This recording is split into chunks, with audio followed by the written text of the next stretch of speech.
Hi everyone, Lloyd Smucker here. Hope you're all staying safe and healthy.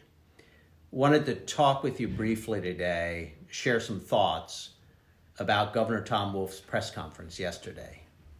And I'd like to start by saying that there is no one across our congressional district that is choosing to desert the fight, as the governor stated yesterday. The people in York and Lancaster County, all of you, have done an exceptional job to slow the spread, following social distancing and CDC guidelines. It has saved lives, there's no question about it. And these kind of steps are going to have to become a part of our daily routine as we continue to work to slow the spread while our scientists and medical professionals develop therapeutic treatments and ultimately a vaccine. A lot of the news coverage covering the press conference was made of Governor Wolf calling fellow elected officials cowards.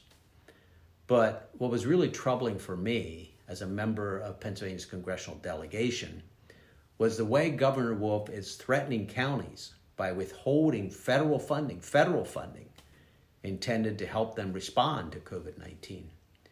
Nearly $5 billion in federal funding was allocated to Pennsylvania from the CARES Act to support the Commonwealth and to support our counties to help them respond to this unprecedented crisis.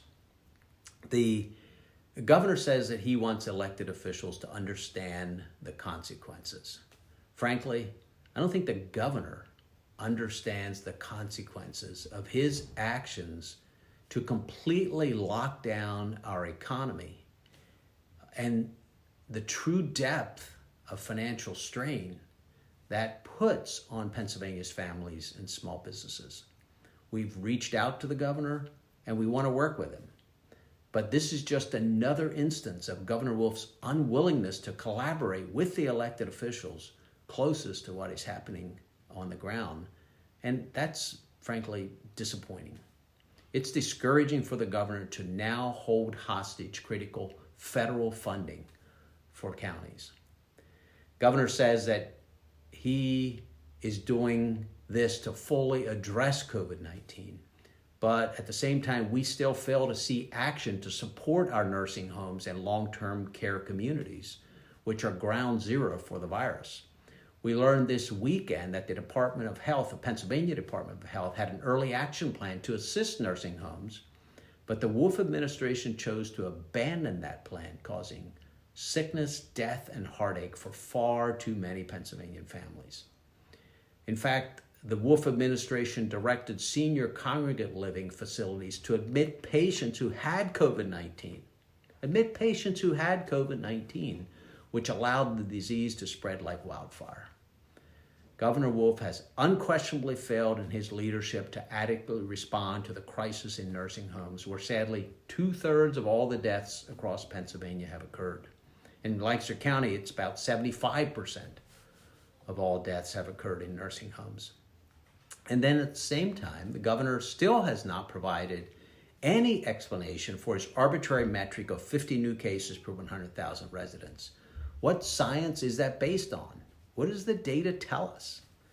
In fact, looking further into the data, let's take an example of the situation in Lancaster City, largest municipality in our congressional district. To date, there's unfortunately been 6 tragic deaths in the city with a population of 60,000 people. That's 1/100%. But then, if you look at the townships surrounding Lancaster City, Lancaster Township, there are over 103 tragic deaths to date, despite having only about one quarter of the population of the city. So coming in at 50 times higher than Lancaster City. So you drill down, look further into that data.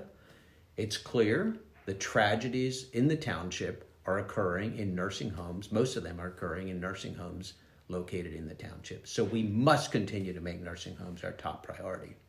The rightful goal of this shutdown was to slow the spread, learn more about the virus, and ensure that our hospitals have the ability to care for patients. And we have seen a plateau in cases.